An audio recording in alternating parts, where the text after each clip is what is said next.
Welcome to episode 2 of The Lone Teacher.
You're sure ready for another day of e-learning. I'm excited, and I even have a new hat, and a student was kind enough to loan me a horse.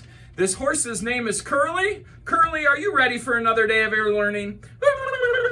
It's exciting. So make sure you have everything you need, and I hope you can come along for the ride. Curly, Mingo, are you guys ready? Yes. Hi-yo, Curly, away! Hello, this is the Lone Teacher with Curly here, and we're ready for another day of e-learning and algebra. And so hopefully you guys are all ready. Some of you have been asking, Mr. Nyson, have you made a new seating chart? No, I have not made a new seating chart. You just have to put up with the seats you have for a while. And so don't keep bugging me about making a new seating chart. What's that, Curly? Oh, Curly says, Mr. Nyson, it doesn't help you wearing that mask around your eyes. That will not keep you well. Well, Curly, if I wear the mask around my mouth, I can't teach very well. And so that just is how it is. And so, but, whoa, Curly, you've fallen and you can't giddy up. I guess we'll just leave him down there and we'll take this off and we'll get ready to teach some algebra today. And so make sure you've printed off your notes. We haven't added fractions. That's what we're going to do tomorrow. We've multiplied fractions. We've reduced them. We've divided them. And we're going to get ready to add algebraic fractions. But today we're just going to find a common denominator. And so if you take out your notes, this is notes number 111, I believe. Yes. Notes number 111, so label that. And today all we're going to do is practicing finding a common denominator. Then on Wednesday we're actually going to add fractions, and that assignment's going to be harder. So make sure, even though today's is easier, get a good foundation for it. And so many of you remember from pre-algebra and things like that, easy way finding common denominators or rewriting a fraction. Just remember, if we start with, on the first example, 2/3, and we want to know what over 18, well, obviously we're just going to multiply the bottom and top by 6. And so we get 12 over 18. But we're not really multiplying by 6. We're really multiplying by 1 because it's 6 over 6. And when you look at this, this really is a 1. Because if you multiplied by 6, you wouldn't have equal fractions. You'd have 6 times as much. But if we multiply by 1, it stays the same. So in this next example, we are really multiplying by 1. Well, if you multiply by 1, how does it turn into a 2x plus 2 in the denominator? It's because we are multiplying the top and bottom by x plus 1. But we're not multiplying by x plus 1. We're multiplying by x plus 1 over x plus 1. And x plus 1 over x plus 1 equals 1. You know, it's just like incognito. It's kind of like Mr. Nyson and his mask. Oh, if you can find it. See, I'm incognito. I'm still the same person. just a different form. And so we're really multiplying by 1. How do you do your entire homework assignment tonight? Multiply by 1, multiply by 1, multiply by 1, multiply by 1, multiply by 1, multiply by 1. But what form of 1? Well, how do we get from the one denominator to the next? And we're going to look at the factors. So on this, we're multiplying top and bottom by x plus 1. And so you will get y times x plus 1. You do not necessarily have to distribute it back on your answers. You can just leave it and show what you multiplied by. This next one, how do I go from here to here? What am I multiplying by? Well, 4 times 3 is 12, and m times m is m squared, and you need an n. So are we multiplying by 3mn? No, we're multiplying by 1! We're multiplying by 3mn over 3mn. And so we multiply top and bottom by 3mn, which is really just a form of 1. And so it does not change the fraction when you're multiplying by 1. So the top, you can multiply this together. 3 times 3 is 9, m n squared. And hopefully I don't make any mistakes on the notes and have to put out another video to fix this one. But if you look at the next one, hopefully with all the factoring we did while we were still in school, you can look at this x minus 1 and you're like, well, how do you go to an x squared minus 1? But in your mind, you know it's the difference of squares, and so you know this is x minus 1 times x plus 1. And so you're like, well, what factor do I need? Well, I need an x plus 1. And so then on your homework, it's nice to show the factoring so I can see what you're doing. And so we're going to multiply top and bottom by an x plus 1. And so your answer would be 4 times the quantity of x plus 1. If we got all that written down, we're going to move this up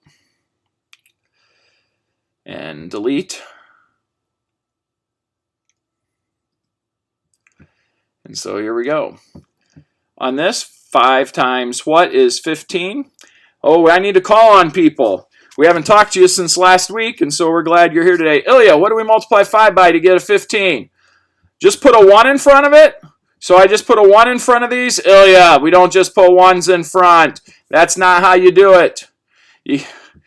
Oh, I'm just kidding. And then, Ilya, multiply by 3. And so we're going to multiply top and bottom by 3. And you can distribute it if you want, or leave it out in front if you want. Just show me you're multiplying by 3. 6n minus 9.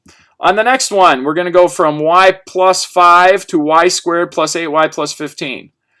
Well, one of the factors, if you have trouble factoring it, will be the previous denominator. So that's going to be y plus 5. And then what would the other factor be? Jacob, what would the other factor be? Oh, y plus 3. Very good. Well, very good. Because 5 and 3 multiply to give you 15, and they add together to give you 8.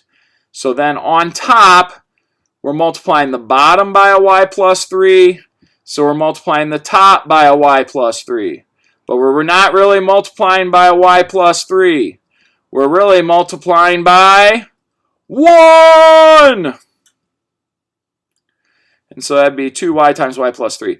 The first part of your homework is just like that. They just have a missing part of the fraction. Copy the entire problem, Colin, the entire one. And Ryan, make sure we write on the lines, not like floating above the lines and sideways on the lines. The lines of your paper, and we write on the lines. And so it'll look good, and you can still get an N+. And so we're looking forward to giving you one. Now, the second part of your homework, you do not even have to rewrite the fractions. We're trying to keep it easy on you today. All we want you to do is to find the common denominator. So what do 3, 9, and 6 go into? What would it be? Judah, 27. No, it's not 27. 6 is even. Evens don't go into odds. It has to be 6, 9, 3. Since one of them's even, it has to be an even number. Judah, good job. It's 18. And so the common denominator is 18. We could rewrite all the fractions with a denominator of 18, but you don't have to do that today. The book just says find the common denominator. What is the common denominator of xy and y squared? Well, when you find the least common multiple of variables with the exponents, you need everybody. You need an x and not a y cubed. It needs to be a y squared. And the reason for this is when we rewrite the fractions, this one will just need a y, so we'll multiply top and bottom by y. And then this fraction right here will just need an x. And then we'll multiply top and bottom by x. And that's how we'll rewrite the fractions on Wednesday to add the fractions together. And so you at least have to have a y squared because you can't take anything away. And then you have to have an x. If you did xy cubed, that's a common denominator, but it's not the least common denominator. The next problem. What is the common denominator of 4 and 6? Well, we've been doing that for a long time. And what's the answer? Elizabeth? 24. Good job. So it's over 24. And what we're going to do next week is we're going to multiply this one by 4, top and bottom. And then this one, you'd multiply top and bottom by 6. But we're not really multiplying by 6. We're multiplying by 1. And we're multiplying by 1. It's incognito. Remember? It's 1 incognito. And so if you want to rewrite them, it's fine. Obviously, see the common denominator. Good job. And so if you want to rewrite the fractions for practice, you can. But the book says you only need to find a common denominator. Now, the hardest ones are the ones where you're going to have to factor first. And when I look at some of your work, I want to see that you factored this, not just magically go straight to the common denominator.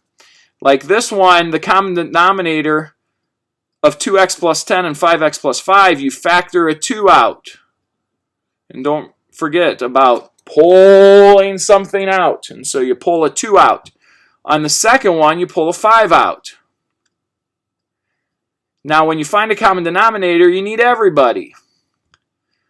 And so I need an x plus 5. And I need the 5. See, the x plus 5, but I don't need it twice. I just need it once. Because these both have them, so they really don't need anything.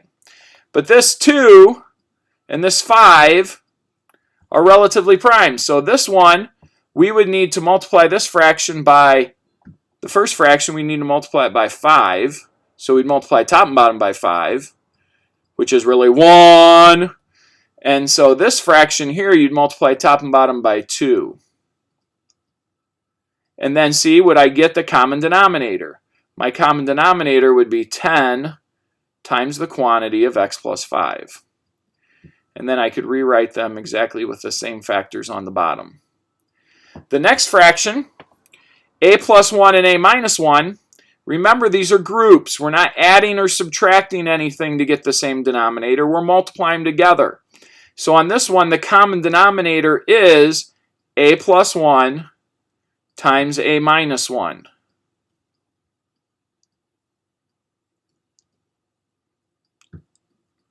And so, why is that the common denominator? Because on this, if I wanted this needs an a minus 1, and so the top would need to be multiplied by a minus 1. On this fraction, this would need an a plus 1, and so we'd end up multiplying the top by a plus 1, which will come on Wednesday. Again, on this one, you look at this, x squared plus 3x and x squared minus 3x. When you get to the harder ones, you factor them first. This one, you pull out an x. The key to all your assignments is to factor. And just even if you don't know quite what to do on the problem, just make sure you factor it. And so if I factor these denominators, they almost look the same. They both have an x. But this one has an x plus 3 and this one has an x minus 3. Well, those aren't the same. So this guy, the first one's going to need an x minus 3. And so we'll multiply the top and bottom by an x minus 3. This one will need an x plus 3 and multiply top and bottom by that. So my common denominator is everybody comes to the party. X times x minus 3 times x plus 3. These are 3 different factors. And so don't think you're adding or subtracting. It's always multiplying and dividing. And then on this one, we're going to factor the bottom. And this is going to factor into n plus 3. times n minus 2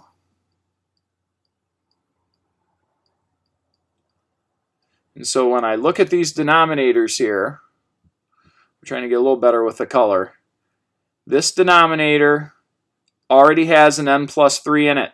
So this one over here doesn't need another one. All it needs is an n minus 2.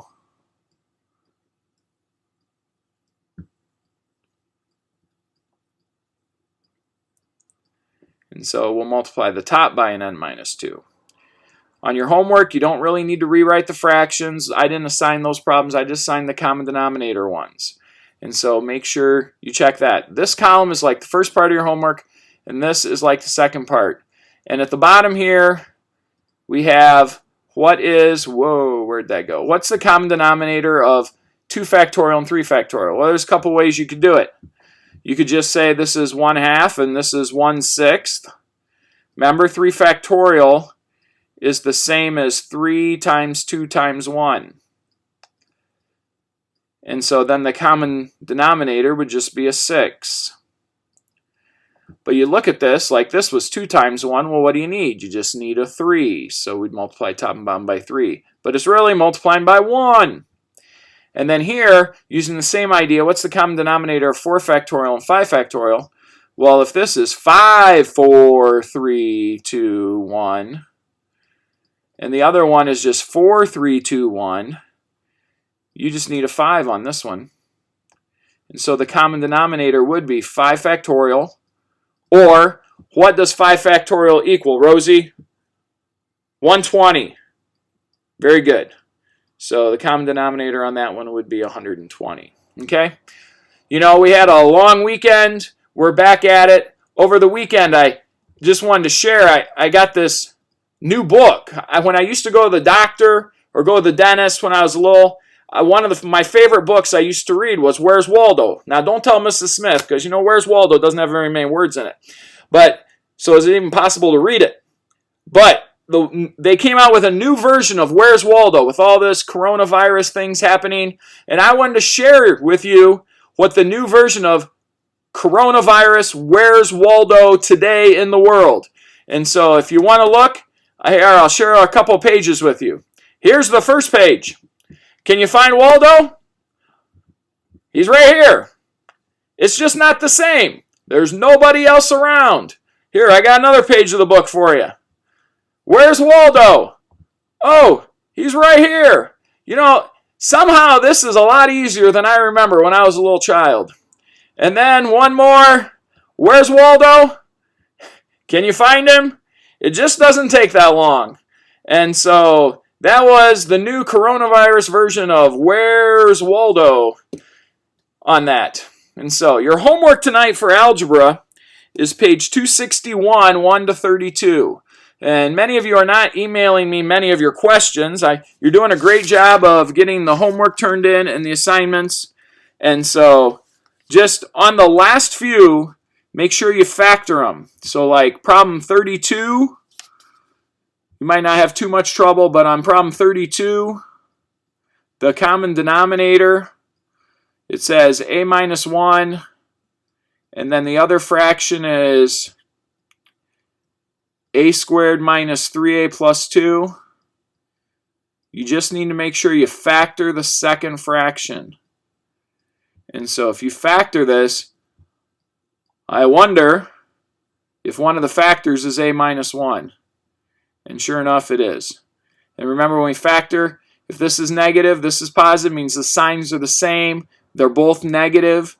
What two numbers multiply together to give you 2, but add together to give you negative 3? What would that be, Lauren? Oh, 1 and 2. So very good. And so my common denominator in this, since this fraction already has an a minus 1, and this has an a minus 1, this guy just needs an a minus 2. And so we're going to multiply top and bottom by a minus 2.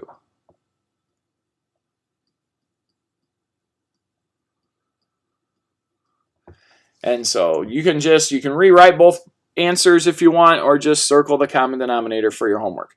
So if you have any questions, just email me, let me know. Keep up the great work. and we'll try to keep coming up with ideas for these videos. And so, Curly, you got anything to say? Enjoy your day. Hey, sha-na-na-na.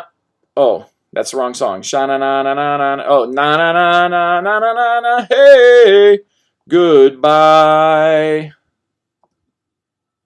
Once I figure out where the off is.